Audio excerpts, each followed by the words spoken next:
Cumprimento a todos com a paz de Jesus. Seja bem-vindo ao estudo da lição da Escola Sabatina, número 7, Cidadania Celestial. Antes de começar, vamos orar. Pai querido que estás nos céus, na tua presença estamos para te adorar como único Deus no céu e na terra. Por favor, Jesus amado, derrama sobre nós o teu Santo Espírito. Abre a nossa mente para a compreensão da tua palavra, alimenta-nos com o pão celestial. Responde às orações do teu povo, derrama sobre nós a tua bênção, em nome de Jesus. Amém, Senhor. Cidadania celestial. O que realmente é importante? Ser cidadão deste país, daquele país? Não. O importante mesmo é ser cidadão do céu. Cidadania celestial. É para lá que nós estamos caminhando, meu querido irmão. O verso áureo diz: não fiquem preocupados com coisa alguma, mas em tudo sejam conhecidos diante de Deus os pedidos de vocês, pela oração e pela súplica com ações de graças. Filipenses 4, 6. Não fique preocupado, mas torne conhecido diante de Deus todas as suas necessidades. Apresente a Deus suas súplicas com ações de graças, aprendendo a agradecer antes de receber.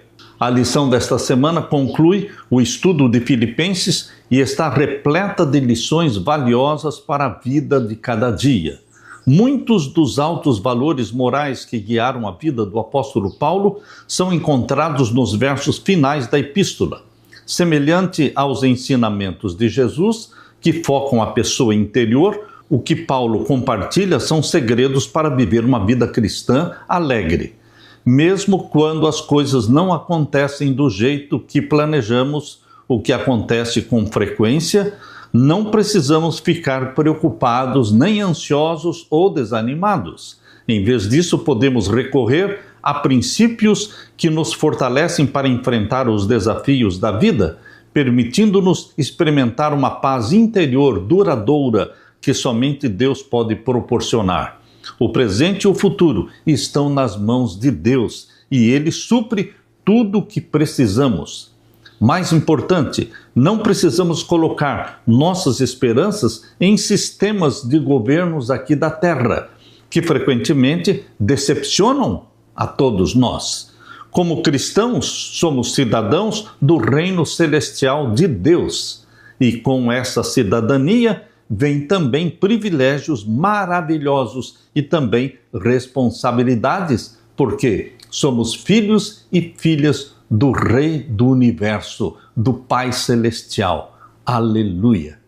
Na parte de domingo, modelos de conduta. Todos nós, em algum momento, encontramos pessoas que admiramos e queremos imitar.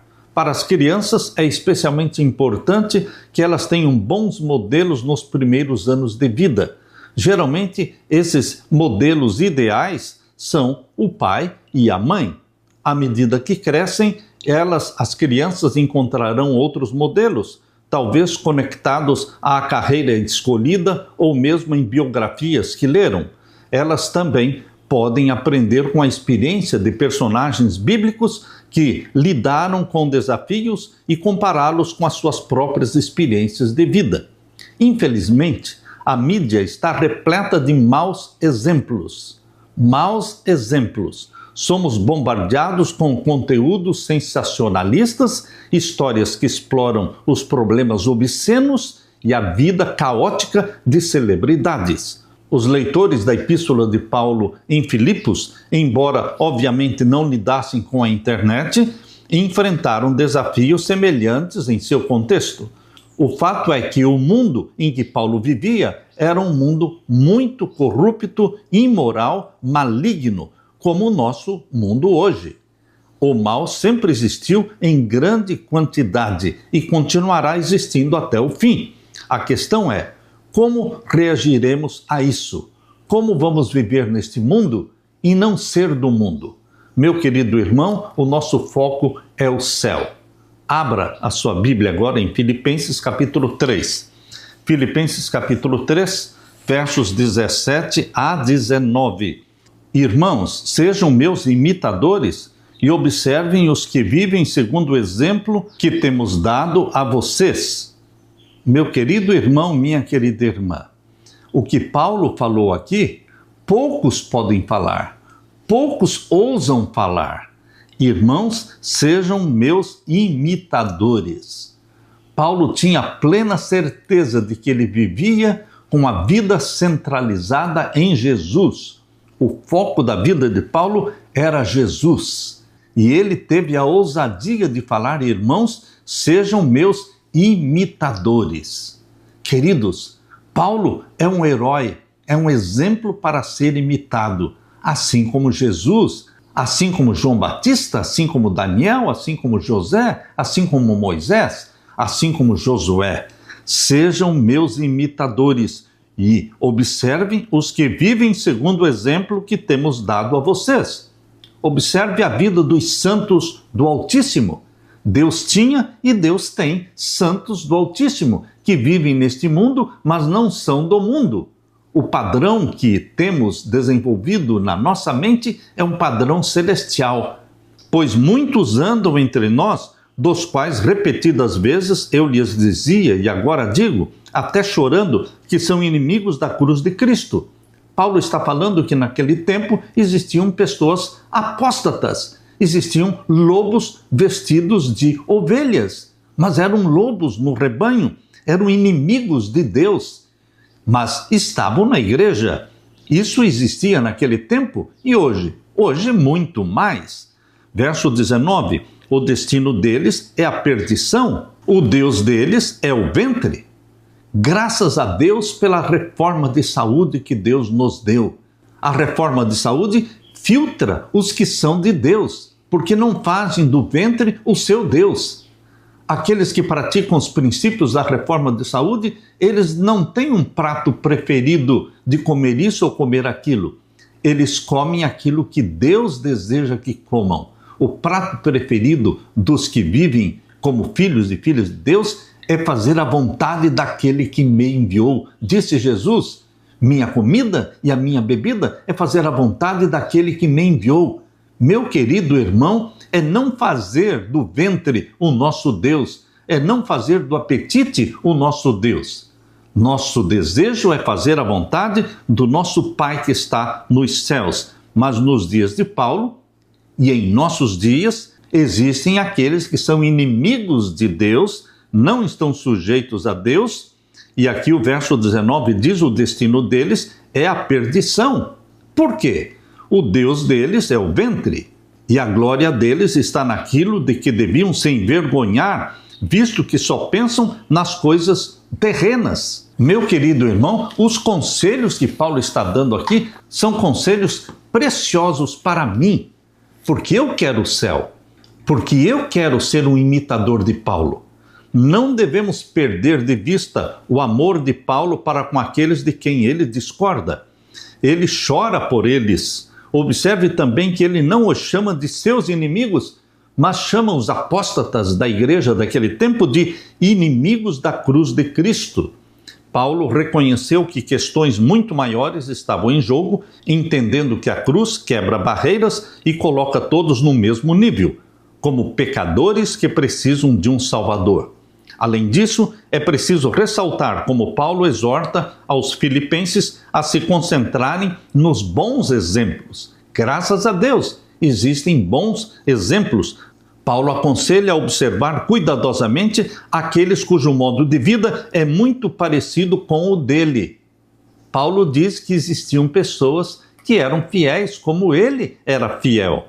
Curiosamente, Paulo usa uma linguagem semelhante ao alertar os romanos. Ele disse: notem bem aqueles que provocam divisões e escândalos em desacordo com a doutrina que vocês aprenderam, afastem-se deles. Romanos 16, 17.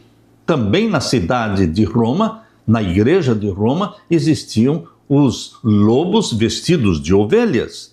E eles provocam divisões e escândalos em desacordo com a doutrina que nós aprendemos. Destes deveremos nos afastar, diz aqui.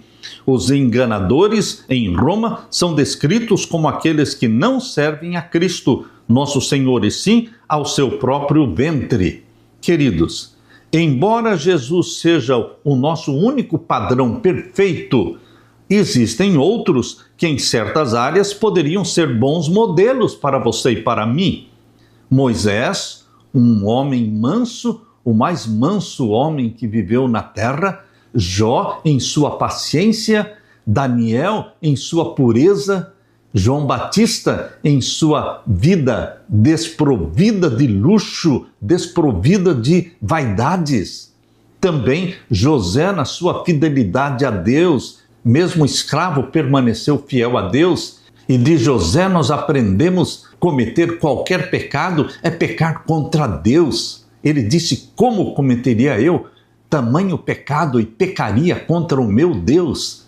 Meu querido irmão, viver no pecado é uma decisão que cada um faz. O pecado é um ato voluntário da alma. E assim como José decidiu não pecar, você também decide não pecar. Deus não permite que Satanás force você a pecar. Ninguém é forçado a pecar. O pecado é uma decisão da alma. Mas em Jesus Cristo nós decidimos não pecar. Em Jesus Cristo nós decidimos viver na santidade do nosso Deus, porque Deus é santo. Jesus é o modelo perfeito. Mas existe um modelo como Paulo, existe um modelo como José, como Daniel, que nós também podemos imitar. Que tipo de modelo você tem sido aos outros, meu querido irmão? O que é que as pessoas estão vendo na sua vida que possam imitar? Você poderia dizer para os seus familiares ou para os seus amigos: sejam meus imitadores? Queridos, que Deus dê para você e para mim essa ousadia cristã de imitar Jesus Cristo, de viver uma vida submissa a Jesus Cristo, de tal forma que as pessoas possam também nos imitar. Aleluia! Na parte de segunda-feira, permaneçam firmes no Senhor. Não é começar firme no Senhor, é permanecer firme no Senhor. Assim como casar é fácil, mas permanecer casado é difícil. Assim também aceitar a Jesus como Salvador é fácil, mas permanecer em Jesus é difícil. A santificação é obra de toda a vida. A justificação, que é o aceitar Cristo como Salvador e ser perdoado, isto é obra de segundos. Em segundos você aceita Cristo e é perdoado. Questão de segundos. Mas viver em Cristo, permanecer em Cristo, é obra da vida toda, é um processo chamado santificação. E o desafio de Paulo aqui é: permaneçam firmes no Senhor. Vamos ler agora Filipenses capítulo 3 e o verso 20 e 21. Aqui diz: pois a nossa cidade, a nossa pátria está nos céus, de onde também aguardamos o Salvador, o Senhor Jesus Cristo. Você tem consciência de que a sua pátria, a sua cidadania é o céu? Você está feliz porque a sua cidadania é o céu? Não importa se você pertence a um país de primeiro mundo, a um terceiro mundo. Não, queridos. O que importa para Deus é que sejamos cidadãos do céu, pois a nossa pátria, a nossa cidade, referindo-se à Nova Jerusalém, está nos céus, de onde também aguardamos o Salvador Jesus Cristo, que vai voltar. Ele prometeu que vai voltar e ele cumprirá esta promessa. Ele virá para buscar o que pertence a ele. Ele comprou-nos com o seu sangue. E o verso 21, o qual transformará o nosso corpo de humilhação. Ele vai transformar esse corpo doentio, abatido, fraco, cheio de defeitos, chamado aqui de corpo de humilhação. Ele vai transformar o nosso corpo de humilhação para ser igual ao corpo da sua glória. Assim como Jesus ressuscitou glorificado, assim nós também seremos glorificados, meu querido irmão. Nós vamos subir para o céu com corpos glorificados, segundo a eficácia do poder que ele tem de até subordinar a si todas as coisas. Ele tem o poder de nos transformar de seres mortais em imortais, de seres corruptos em incorruptos. Ele vai nos dar a imortalidade dele.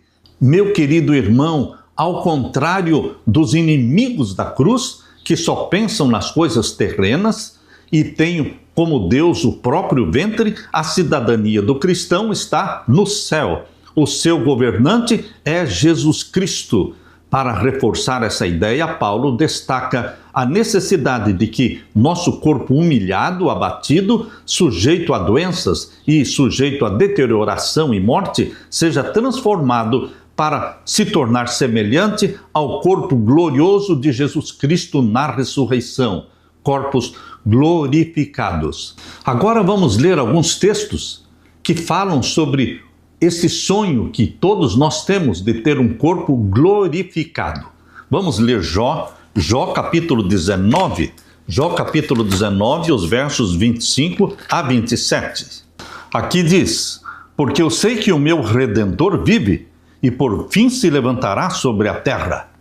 Veja a certeza de fé de Jó. Certeza de fé. Eu sei que o meu Redentor vive e que por fim se levantará sobre a terra.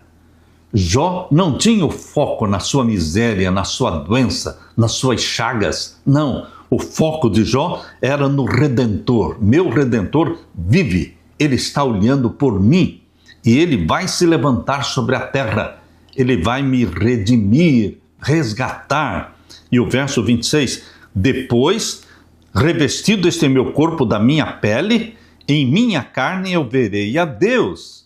A outra tradução diz, depois de consumida a minha pele, ainda em minha carne eu verei a Deus. Embora tendo a carne sendo deteriorada e consumida pela doença, Jó está dizendo, eu ainda verei o meu Deus. O verso 27 diz, eu o verei por mim mesmo. Eu vou ver o meu Jesus com os meus próprios olhos. Os meus olhos o verão e não outros. De saudade o meu coração desfalece dentro de mim. Jó ansiava por um corpo glorificado. Ele tinha certeza de que veria o seu Redentor. E agora lemos também em Lucas capítulo 24, verso 39, falando sobre o corpo glorificado. Lucas capítulo 24 e o verso 39. Aqui diz, vejam as minhas mãos e os meus pés, que sou eu mesmo, toquem em mim e vejam que é verdade, porque um espírito não tem carne nem ossos, como vocês estão vendo que eu tenho. Jesus ressuscitou com um corpo real. Ele não era somente um espírito sem corpo. Jesus Cristo ressuscitou com um corpo humano glorificado. Você tem hoje um corpo humano danificado pela natureza pecaminosa, mas na ressurreição nós teremos um corpo humano como o de Jesus, porém glorificado. A ressurreição de Jesus é uma mostra de como será também a nossa ressurreição. Lemos também na primeira carta aos Coríntios, capítulo 15. Abra sua Bíblia. Primeira carta de Paulo aos Coríntios, vamos ler então o capítulo 15 e os versos 42 a 44. Aqui diz, pois assim também é a ressurreição dos mortos. Semeia-se o corpo na corrupção, ressuscita na incorrupção. Semeia-se em desonra, ressuscita em glória. Semeia-se em fraqueza, ressuscita em poder. Semeia-se corpo natural, ressuscita corpo espiritual. Se há corpo natural, há também corpo espiritual. O corpo espiritual que ele fala aqui é o corpo glorificado. Pois assim está escrito, o primeiro homem, Adão, se tornou um ser vivente, mas o último Adão é espírito vivificante. O que vem primeiro não é o espiritual, e sim o natural. Depois vem o espiritual, ou seja, na volta de Jesus, todos nós vamos ser transformados em corpos glorificados espirituais. O primeiro homem formado do pó da terra é terreno. O segundo homem que veio do céu é celestial. O segundo homem é Jesus Cristo. Ele é o homem que é do céu, veio do céu. E agora lemos também os versos 50 até o verso 54. Com isto quero dizer, irmãos, que a carne e o sangue não podem herdar o reino de Deus, ou seja, a natureza pecaminosa não pode herdar o reino de Deus, nem a corrupção herdar a incorrupção.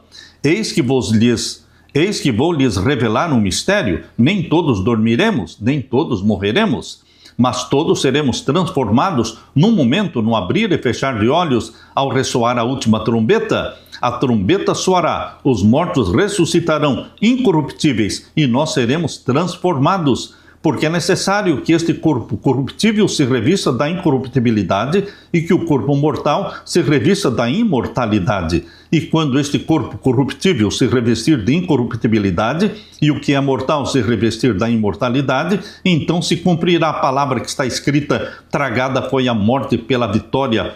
Onde está, ó morte, a sua vitória? Onde está, ó morte, o seu aguilhão? Vitória completa de Jesus Cristo, que venceu a morte. Ele, Jesus Cristo, tem o poder de nos salvar, de nos perdoar, de nos ressuscitar glorificados, de transformar os vivos num abrir e fechar de olhos de mortais para imortais. Jesus Cristo pode tudo. Ele tem o poder. Ele é Deus em carne. Meu querido irmão, lemos também em Colossenses capítulo 3 e o verso 4. Aqui diz: quando Cristo, que é a vida de vocês, se manifestar, então vocês também serão manifestados com Ele em glória. Quando Jesus Cristo voltar, nós seremos manifestados em glória. Por meio de Jesus, a morte, o último inimigo, será destruída. Essa é a nossa maior esperança, a promessa suprema que temos em Cristo. Não apenas o fim da morte, mas um corpo totalmente novo, um corpo glorioso, não mais sujeito ao tempo e ao espaço. Meu querido irmão, o autor ateu Luc Ferry, ele disse: o cristianismo nos permite não apenas transcender o medo da morte, mas também vencer a própria morte. E ao fazer isso, em termos de identidade individual, em vez de anonimato ou abstração, parece ser a única crença, falando do cristianismo, parece ser a única crença que realmente oferece uma vitória definitiva da imortalidade pessoal sobre nossa condição de mortais. Quem escreveu isso foi um ateu, mas, queridos, ele falou uma verdade, porque o cristianismo é a única religião que oferece a esperança de vida eterna, ressurreição, corpos que serão glorificados, uma vitória definitiva da imortalidade pessoal sobre nossa condição de mortais. Paulo fala da nossa cidadania celestial e inclui a promessa da ressurreição e da vida eterna. Por que a vida eterna é essencial à nossa fé? Porque viver neste mundo é triste, é pesado viver neste mundo, cheio de doenças, de guerras, de mortes, de separações. Queridos, nós ansiamos uma vida eterna, uma vida superior, uma vida melhor, uma vida sem tristezas, sem doenças, sem separações. Nós ansiamos por uma vida plena, abundante. Nascemos para isso. Quando Deus criou Adão e Eva, criou-os para a vida eterna. O pecado trouxe a morte eterna, mas em Jesus Cristo o pecado é destruído. Em Jesus Cristo, que morreu a nossa morte, Jesus Cristo que assumiu os nossos pecados, Ele nos oferece a vida eterna que pertence a Ele, a imortalidade que pertence a Ele. Meu querido irmão, nossa vida se resume na esperança de vida eterna. Tudo o que queremos é vida eterna, mas na presença de Deus, junto de Deus. Aleluia! Na parte de terça-feira, alegrem-se sempre no Senhor. Veja o que Paulo está falando. De dentro de uma prisão, tinha todos os motivos possíveis para reclamar, para estar triste, acabrunhado, deprimido, mas ele escreveu uma carta cheia de alegria, repleta de alegria. E é em Filipenses que Paulo diz: alegrem-se sempre no Senhor. Isso levou para os cristãos de Filipos uma esperança, uma alegria. Se Paulo, que estava preso, estava dizendo alegrem-se no Senhor, Por que os cristãos de Filipos deveriam estar tristes se eles estavam livres? Abra sua Bíblia agora em Filipenses capítulo 4. Filipenses capítulo 4, os versos 4 a 7. Alegrem-se sempre no Senhor. Outra vez digo, alegrem-se. Olha que ânimo, que alegria vem do coração de um preso em Roma. Queridos, nós temos motivos também para nos alegrar. O principal motivo de alegria na minha vida é saber que eu pertenço a Jesus, que Jesus morreu por mim, ressuscitou por mim, subiu ao céu e que Jesus Cristo vai voltar para nos buscar. Temos muitos motivos para nos alegrar. Portanto, alegre-se sempre no Senhor. Outra vez digo, alegrem-se. Que a moderação de vocês seja conhecida por todos. Perto está o Senhor. Paulo tinha consciência da proximidade de Jesus, da intimidade com Jesus. Perto está o Senhor. Não fiquem preocupados com coisa alguma, mas em tudo sejam conhecidos diante de Deus os pedidos de vocês, pela oração, pela súplica, com ações de graças. Não fique angustiado. Leve a Jesus Cristo sua angústia, leve a Jesus Cristo sua necessidade, meu querido irmão.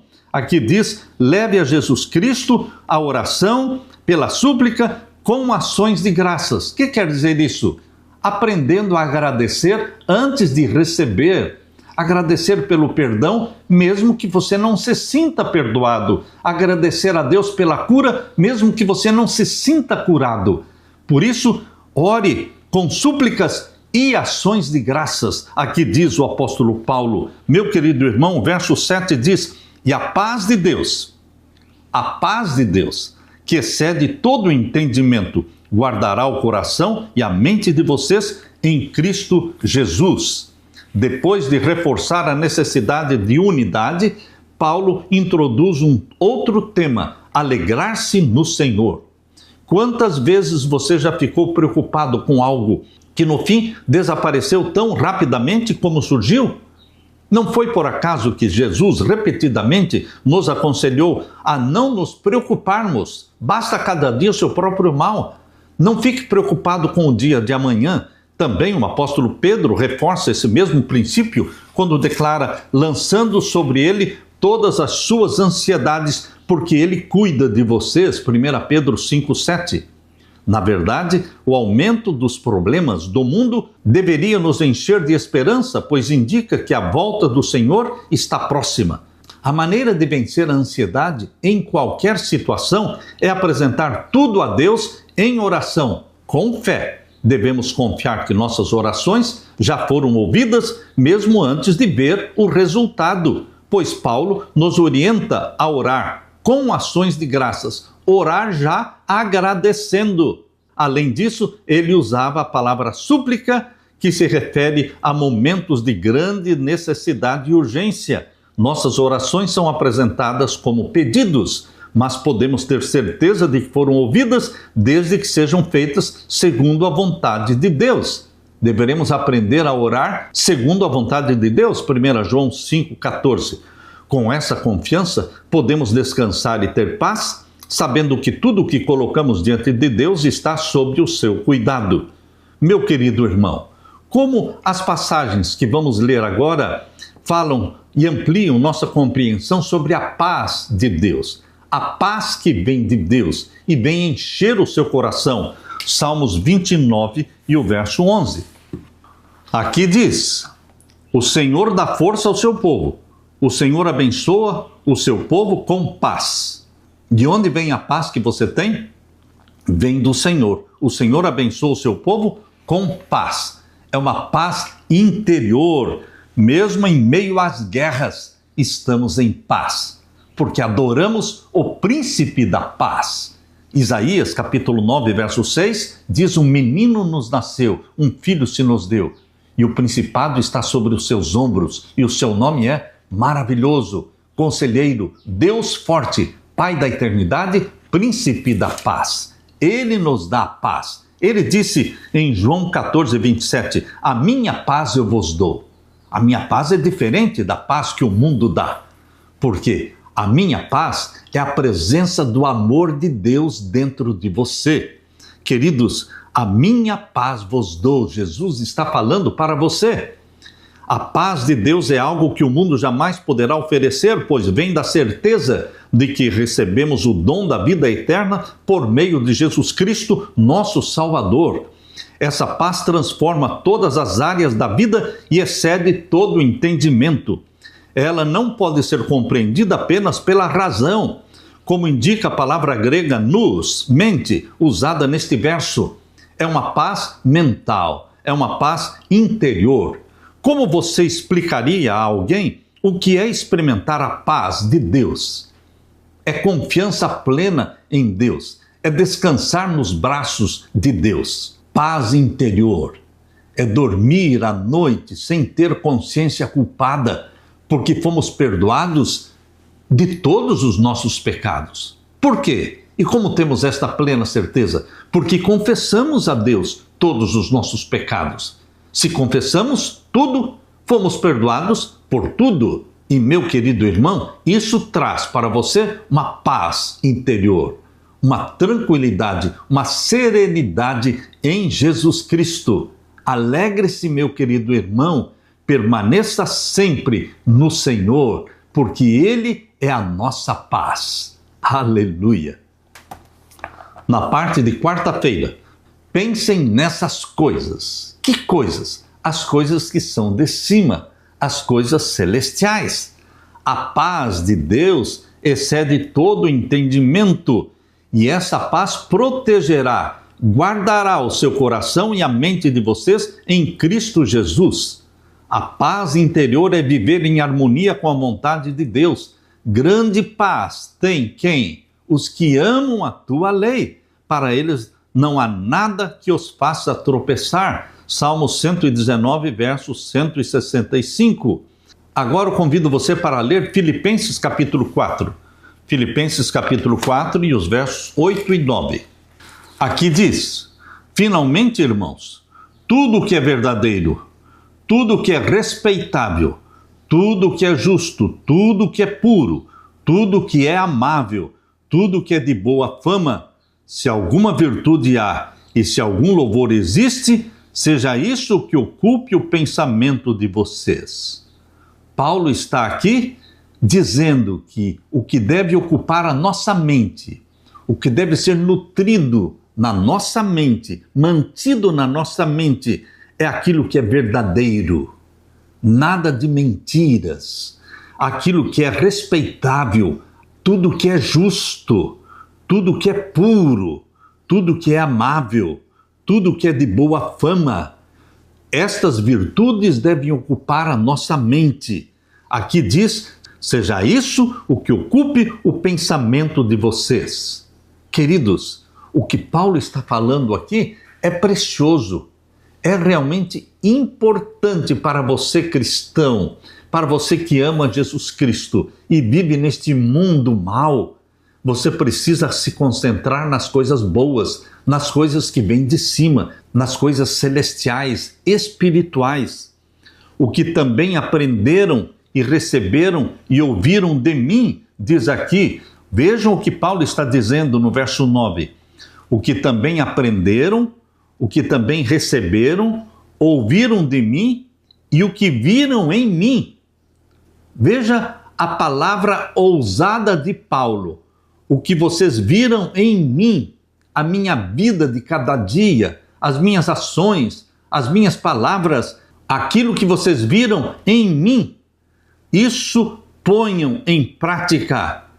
Pratiquem aquilo que vocês viram em mim, aquilo que vocês aprenderam de mim.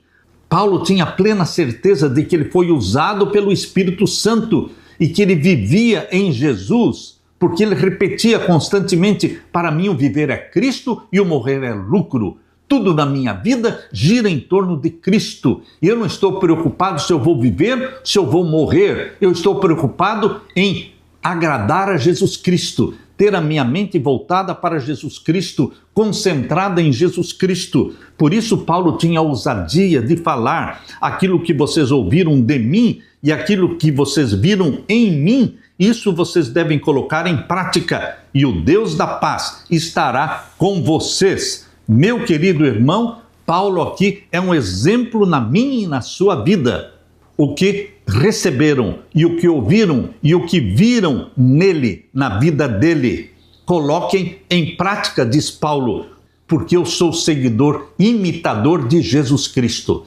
Por isso vocês também podem ser meus imitadores, porque eu imito Jesus Cristo. Aleluia! Na parte de quinta-feira, o segredo do contentamento.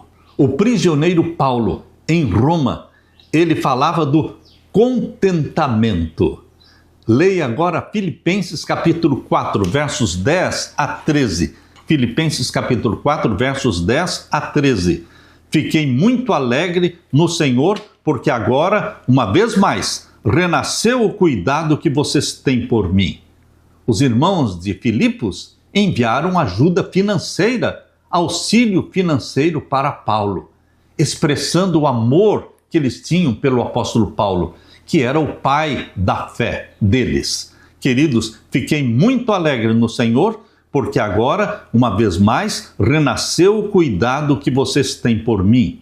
Vocês estão mostrando que me amam e que cuidam de mim. Na verdade, vocês já tinham esse cuidado antes, só que lhes faltava oportunidade. Vocês estavam querendo me ajudar, mas não tinham como ajudar. Não tinha alguém para trazer a ajuda de vocês. Digo isso não porque esteja necessitado, porque aprendi a viver contente em toda e qualquer situação. Meu querido irmão, aqui está o desafio de Paulo para você. Aprender a viver contente em toda e qualquer situação. Não é fácil aprender, porque isso é um processo. É desenvolver um hábito de estar contente em toda e qualquer situação. Se você estiver doente ou saudável, se você estiver empregado ou desempregado, Paulo está dizendo, eu aprendi a viver contente em toda e qualquer situação. E ele é o nosso exemplo. Jesus Cristo já nos incentivou a isso, quando ele disse, não vivam preocupados pelo dia de amanhã, basta cada dia o seu próprio mal. Não fique preocupado pelo que comer, pelo que beber, pelo que vestir. Busquem em primeiro lugar o reino de Deus e a sua justiça. Queridos, esse é o segredo do contentamento. Não ter o foco nas coisas da terra, no comer, no beber, no vestir. Nosso foco está no céu. Nosso foco está em Jesus Cristo. Por isso Paulo está dizendo aqui, sei o que é passar necessidade, ele está dizendo, e sei também o que é ter em abundância. Aprendi o segredo de toda e qualquer circunstância, tanto de estar alimentado como de ter fome, tanto de ter em abundância como de passar necessidade. Tudo posso em Cristo que me fortalece. Aleluia, aleluia, aleluia. Tudo posso. Todas as coisas são possíveis para mim e para você, através de Cristo que nos fortalece. Filipenses 4,13. Memorize e repita este verso várias vezes por dia. Tudo posso em Cristo que me fortalece. Quando Paulo diz tudo, a palavra tudo envolve tudo. Seja na área financeira, seja na área familiar, seja na área de trabalho, seja na vida estudantil, seja no romance, no namoro, no casamento. Tudo você pode em Cristo que fortalece você. Meu querido irmão, quando passamos por circunstâncias extremas, Paulo passou por situações extremas de fome, de doença, perdas. Começamos a refletir sobre o que realmente importa e a valorizar bênçãos que no dia a dia costumamos menosprezar. É nos momentos em que passamos necessidade que a fé mostra a sua força. Nos momentos de abundância, devemos sempre lembrar que nada é garantido e que tudo pode mudar num instante. Jó e também Paulo nos lembram, viemos ao mundo sem nada e assim partiremos deste mundo, sem nada. A única colheita desta vida, lembre-se, é o nosso caráter. A única colheita desta vida é o nosso caráter. Queridos, vejamos algumas promessas da Bíblia. O Senhor é o meu pastor, nada me faltará. Salmos 23, 1. O Pai de vocês que está nos céus sabe que vocês precisam de todas essas coisas. Mateus 6, 32. Lancem sobre Ele todas as suas ansiedades, porque Ele cuida de vocês. 1 Pedro 5, verso 7. O meu Deus suprirá todas as necessidades de vocês, de acordo com as suas gloriosas riquezas em Cristo Jesus. Filipenses 4, 19. Esse texto de Filipenses 4, 19, meu querido irmão, você tem que memorizar.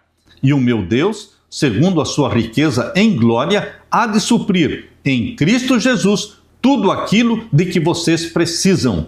Tudo será suprido em Cristo Jesus. Sempre o foco é Jesus. Jesus, Ele prometeu dar muitas coisas. Quais coisas Deus prometeu dar para você? E que você deve pedir para Deus aquilo que Ele está desejando dar. O batismo do Espírito Santo? O perdão dos pecados? A salvação de um ente querido? A salvação de um amigo? A coragem para compartilhar a fé? Todas essas coisas são coisas que Deus deseja dar, está ávido por dar. E nós deveremos pedir. Também o perdão por nossos pecados, Ele está desejoso de nos perdoar. 1 João capítulo 1, verso 9. Força para obedecer os mandamentos de Deus, Ele está desejoso para nos dar força para a obediência, conforme diz em Hebreus 13, verso 20 e 21. Amor por aqueles que nos tratam mal ou nos rejeitam, Mateus 5, 44. Sabedoria para enfrentar os desafios, Tiago capítulo 1, verso 5. Deus também quer nos dar entendimento da verdade na palavra de Deus, João 8, 32. Meu querido irmão, o segredo do contentamento de Paulo era que a mente dele estava concentrada em Jesus.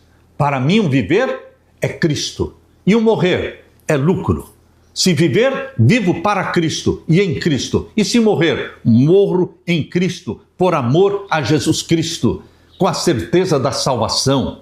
Paulo tinha a plena certeza da salvação. É isso que falta muitas vezes na vida dos cristãos, a certeza da salvação. As pessoas não têm essa certeza. Por quê? Porque vivem na prática de pecados familiares, pecados voluntários. E então quem vive na prática de pecados conscientes não pode ter a certeza da salvação. Paulo tinha plena certeza da salvação quando ele afirmou na segunda carta de Paulo a Timóteo, no capítulo 4, veja aqui o capítulo 4 e o verso 6. Quanto a mim, já estou sendo oferecido por libação e o tempo da minha partida chegou. Combati o bom combate, completei a carreira, guardei a fé. Desde agora me está guardada a coroa da justiça, que o Senhor, reto juiz, me dará naquele dia, e não somente a mim, mas também a todos os que amam a sua vinda. Paulo tinha plena certeza da salvação. Desde agora me está guardada a coroa da justiça. Ele tinha certeza. Meu querido irmão, não viva em dúvidas. Confie na graça do nosso Senhor Jesus Cristo. Aquele que vem a mim, de maneira nenhuma o lançarei fora. Venha a Jesus Cristo, olhe para Jesus Cristo, busque o batismo diário do Espírito Santo. Não olhe para si mesmo. Olhando para mim mesmo, vejo que é impossível me salvar. Mas olhando para Jesus Cristo, eu vejo que é impossível me perder. Aleluia! Não olhe para si mesmo. Quanto mais nos demorarmos com os pensamentos em nossas imperfeições, menos força teremos para vencê-las. Olhe para Jesus Cristo, autor e consumador da fé, que viveu e morreu, e ressuscitou e subiu ao céu, e que vai voltar para nos buscar. Alegre-se, meu irmão, em Jesus Cristo. Tudo posso em Cristo que me fortalece, porque para mim o viver é Cristo e o morrer é lucro. Aleluia, aleluia. deixe-me orar com você. Pai querido que estás nos céus, obrigado pelos exemplos, principalmente de Jesus, mas também obrigado pelos exemplos de Paulo, de José, de Daniel, de João Batista, de Moisés. Querido Pai, derrama sobre mim e os meus irmãos o Espírito Santo. Ensina-nos a vivermos contentes, contentes não pela situação do mundo, mas contentes porque a nossa cidadania está no céu, e é de lá que virá o nosso socorro em Cristo Jesus. Ouve a nossa oração, Pai querido, derrama sobre nós o Espírito Santo, pois é em nome de Jesus que pedimos. Amém, Senhor. Amém. Deixo com você, meu querido irmão e irmã, a paz de Jesus. Amém.